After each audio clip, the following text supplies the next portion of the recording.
And Rachel looked at me and said, Dad, Danlin. And Danlin, Dad kan Afrikaans praat. Hij praat net Engels. We continue where we stopped last time with our story. This is the story of my life. In the previous episode, I shared with you my journey from Plettenberg Bay going to Cape Town. At this point, I was very, very scared because I thought that the dog had kidnapped me.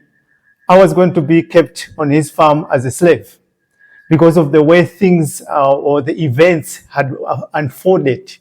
It was very strange that Dan had given me back my passport, and the same day that he gave me the passport, I happened to meet the dog who offered me to take me to Cape Town. This was very coincidental, so it actually made me to be very nervous as I sat behind his vehicle. While I was sitting on this vehicle, I had a notepad in my hand with a pen, and every road sign that I saw, I used to write down. Because I thought, if I am being kidnapped, when I get there in Cape Town and I find a chance to run away, I will know how to find my way. Because I would have kept the street names from the road signs that I was seeing as we were driving in this strange land. You know, the landscape was very strange for me. I couldn't understand because I saw that there was a big change from the landscape that was in Plettenberg Bay. This was looking more like closer to being a desert. Were we going to go into a wilderness? What if there is no city where I was going? What if the dog was going to lock me up and make me work on his farm as a slave?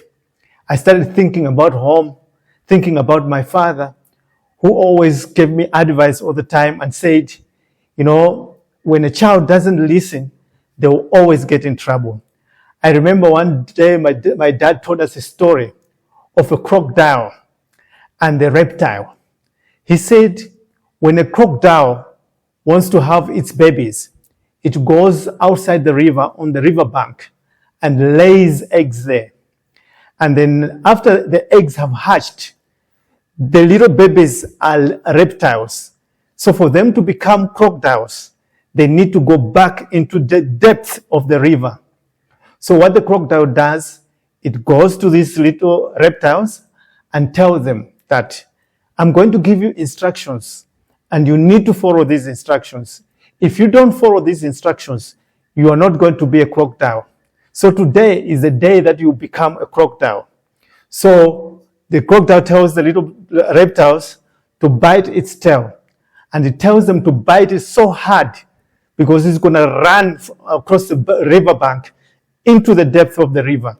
And the ones that are going to arrive at the bottom of the river are going to become crocodiles. And the ones that are going to fail to reach the bottom of the river, they are going to become reptiles. So the crocodile looks at the little kids and say, have you bitten my tail? They say, yes, mom, we've bitten your tail. Have you bitten it so hard? They say, yes, mom, we've bitten it so hard. And it goes 1, 2, 3, and the crocodile darts across the river bank, into the depth of the river, up to the bottom of the river. And then it looks at the little babies and find that maybe some of them, they've lost their grip. And those who lost their grip, they become reptiles. And the ones that maintain the grip, they become crocodiles. So my father used to say, if we want to be like crocodiles, or we want to one day and grow up and become crocodiles, we need to listen to what he tells us. If we don't want to listen to him, we'll become reptiles. I was sitting behind this pickup thinking, maybe I'm a reptile today. Look where I am going. I was also thinking about Charles, who I have left in Plettenberg Bay. I was thinking, what is Charles thinking at the moment? Is he very sad and worried that I've left him? What if I'll never see Charles again? What if my fate is so bad that where I'm going, things are going to be so terrible? And as we were driving, I saw a big dam. You know, a big dam. Then I've never seen a dam like that before.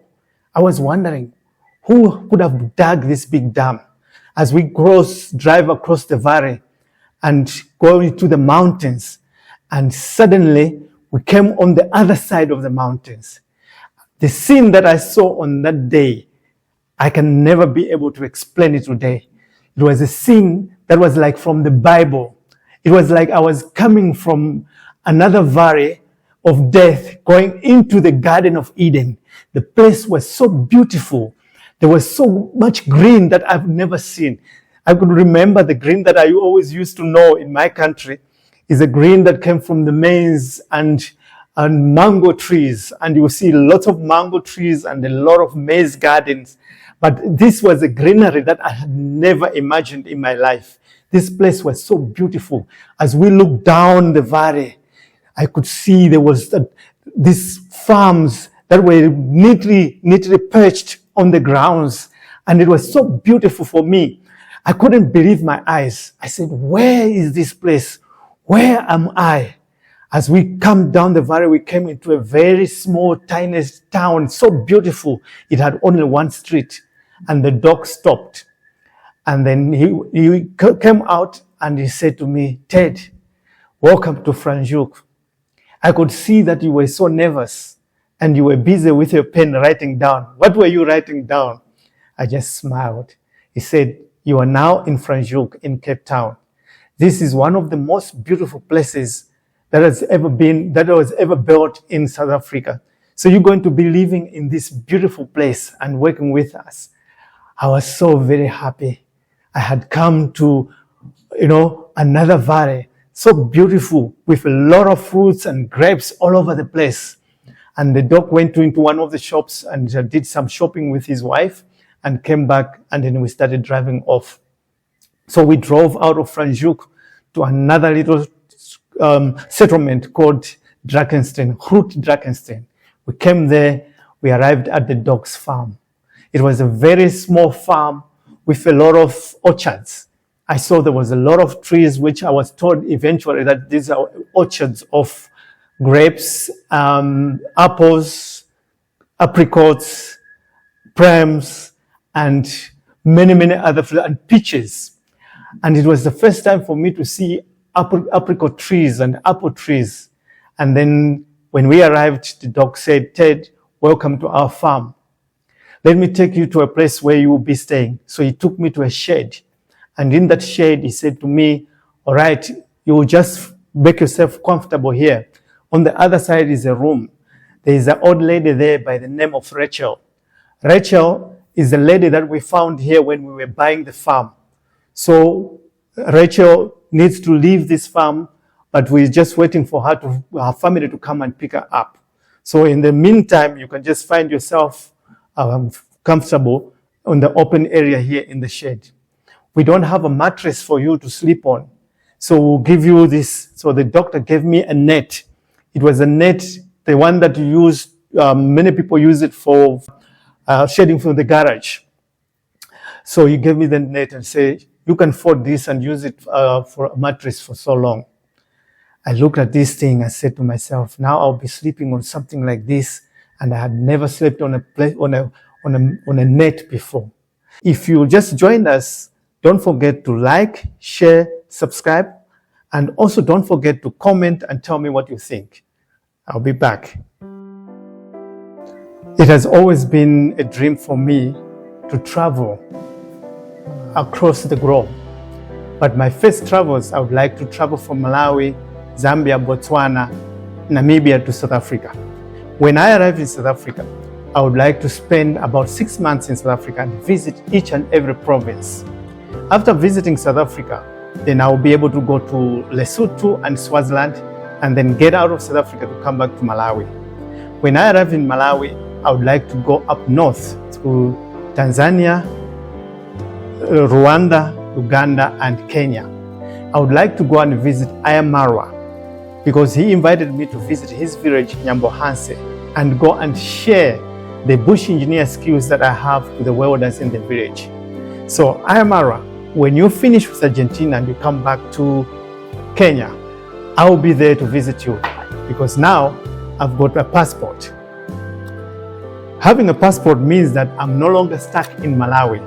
Since I came in Malawi, now it's been almost over 5 years. I haven't left Malawi to go anywhere because I didn't have a valid passport. My passport had expired.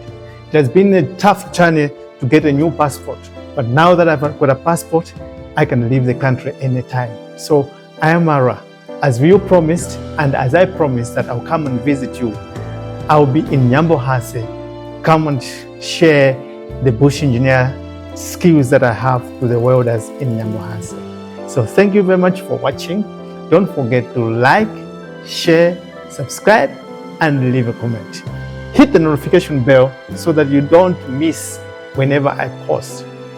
Thank you. So the dog left me in this shed. I was pacing around, looking. There was a toilet in there, a very tiny toilet that was not well kept. I was like, gosh, where am I? And before I knew it, there she was. She walked into the shed, Rachel. She was a very slim old lady, a colored lady. She came in there and she said, hello, Uhandet. For me, I could not understand what she meant. She said, Uhandet. I didn't know what she was talking about. She says, English? I said, yes. She said, how are you? I said, I'm fine, and you? Rachel, and you? I said, my name is Ted. Ted. I said, Ted. Ted. I said, Ted. So she said, okay. And then she went inside a room, and while I was still sitting, she came back and she was just looking at me. She couldn't know how to speak to me because she wasn't able to speak English. And she said, Jelifadi? I looked at her. I said, why is she pointing on her chest? Jelifadi?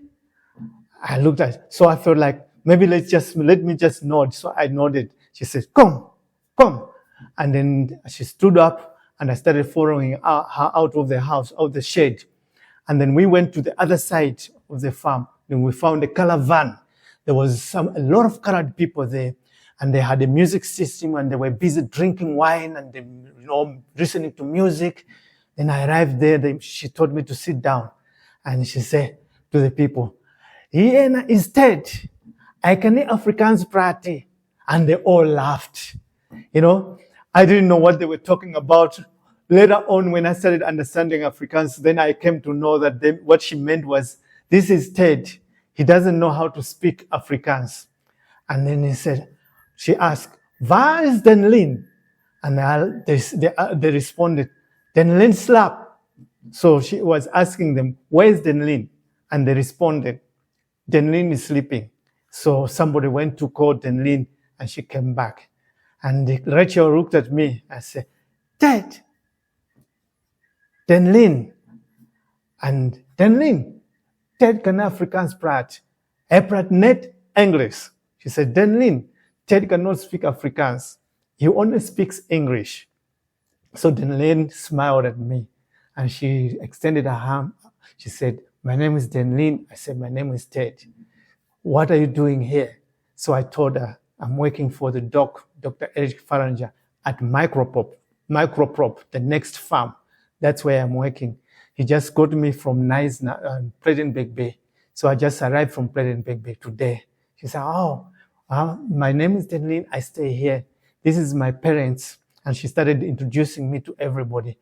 I was like very relieved because Danlin was able to speak very, very good English. Now I had found a friend, Danlin.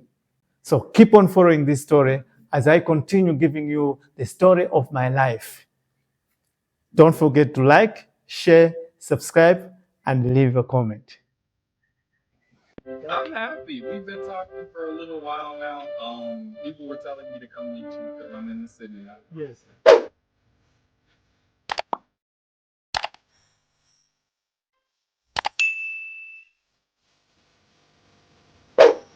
I'm happy.